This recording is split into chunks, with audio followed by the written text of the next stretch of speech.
মোটামুটিভাবে আজকের জন্য এটাই শেষ ভিডিও। তার কারণ যে কটা ক্লাস তোদের ওখানে করাবো বলে ঠিক ছিল আজকে, সেগুলোর সব কটা ক্লাসেই একটু একটু করে ক্লাস বাড়িতে করতে হচ্ছে, শরীরটা এতটা পারমিট করছে না।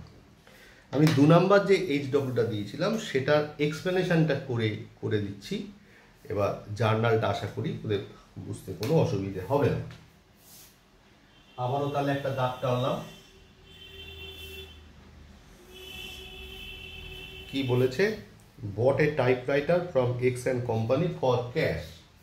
তো এখানে তো ফর ক্যাশ বলেই দিয়েছে, তাহলে কি হচ্ছে, ক্যাশ একটা অ্যাকাউন্ট,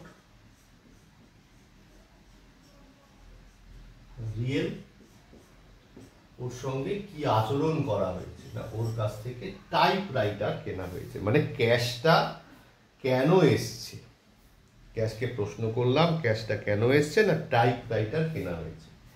তো টাইপরাইটার কথাটা খুব একটা অ্যাকাউন্টের মধ্যে আমরা দেখি না, ওটাকে আমরা বলি কি অফিস ইকুইপমেন্ট, মানে এটা অফিসের একটা যন্ত্র। তাহলে অফিস ইকুইপমেন্ট হচ্ছে আর একটা অ্যাকাউন্ট। তাহলে অফিস ইকুইপমেন্টটা কি? Real account. আমি আমার ব্যবসায় টাইপরাইটার কিনেছি, রিয়েল অ্যাকাউন্টের নিয়ম অনুযায়ী যেটা আসে সেটা ডেবিট, মানে অফিস ইকুইপমেন্ট ডেবিট। আর ক্যাশটা চলে গেল, ক্যাশটা হচ্ছে ক্রেডিট। তাহলে এটার জন্য জার্নাল কি হবে? Office equipment account debit to cash account.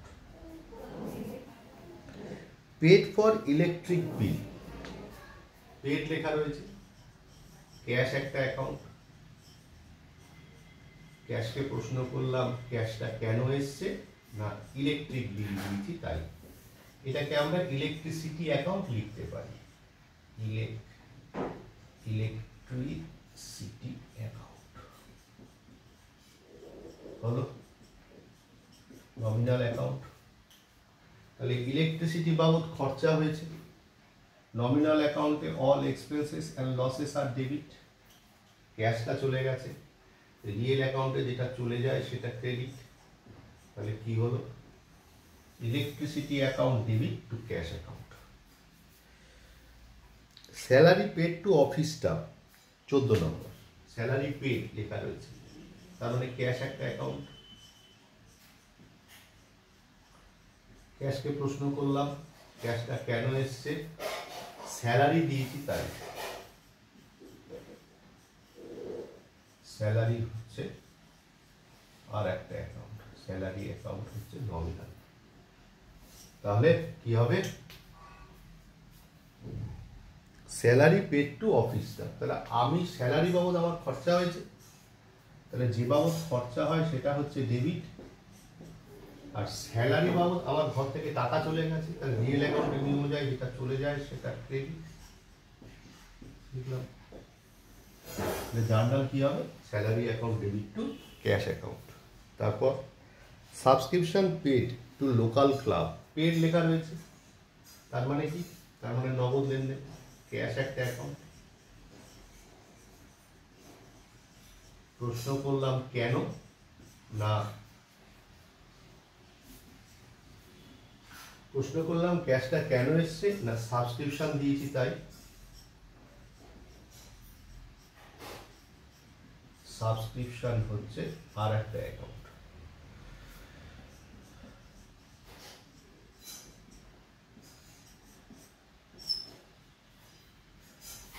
তাহলে cash account real, subscription account nominal. মানেটা কি? Subscription paid to local club, মানে লোকাল ক্লাবকে সাবস্ক্রিপশন দিয়েছি, তার মানে আমার খরচা হয়েছে। নমিনাল অ্যাকাউন্টের নিয়ম অনুযায়ী অল এক্সপেন্সেস আর ডেবিট, সাবস্ক্রিপশন দিতে গিয়ে ক্যাশ চলে গেছে, তাহলে রিয়েল অ্যাকাউন্টের নিয়ম অনুযায়ী ক্যাশ চলে গেলে ক্রেডিট হয়। কেন? What goes out credit, journal subscription account debit to cash account. Rent paid to landlord, আমি রেন্ট দিয়েছি তাকে, ল্যান্ডলর্ডকে, ভালো কথা। পেড লেখা রয়েছে, ক্যাশ একটা অ্যাকাউন্ট। ক্যাশকে প্রশ্ন করলাম ক্যাশটা কেন এসছে,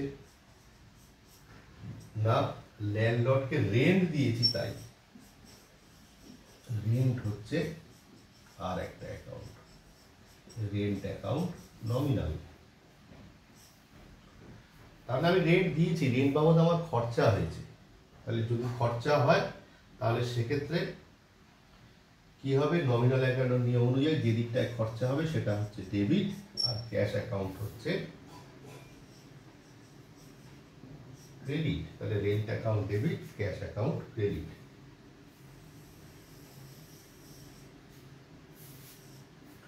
এরপর purchased a computer from Alpha and company, এখানে ব্যক্তির নাম উল্লেখ আছে, তাহলে এটা বাকি নেই। আলফা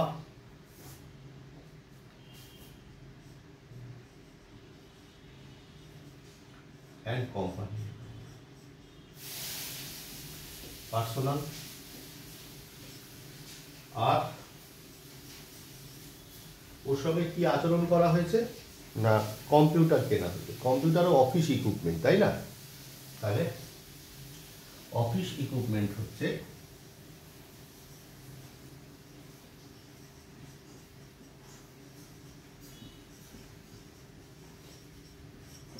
একটা অ্যাকাউন্ট। কি হবে এটা, রিয়েল অ্যাকাউন্ট। তাহলে আলফা কোম্পানির কাছ থেকে অফিস ইকুইপমেন্ট কিনেছি, তার মানে আমার ব্যবসায় অফিস ইকুইপমেন্ট এসছে, রিয়েল অ্যাকাউন্টের নিয়মে যা আসে তা ডেবিট। অফিস ইকুইপমেন্ট ডেবিট, কে দিয়েছে, আলফা কোম্পানি দিয়েছে, যে দেয় সে ক্রেডিট। হলো, তাহলে আলটিমেট জার্নাল কি দাঁড়ালো, office equipment account debit to Alpha and company account. তোরা তাহলে এটাকে জার্নালে লিখিস, কালকে গিয়ে 4 নম্বর অঙ্কটা দেখব। আর আজকে কিছুক্ষণের মধ্যে একটা নোটস পাঠাচ্ছি, সেটা একটু খাতায় লিখে নিস। আশা করি তোরা সবাই দেখবি, দেখে একটা মতামত জানাবি।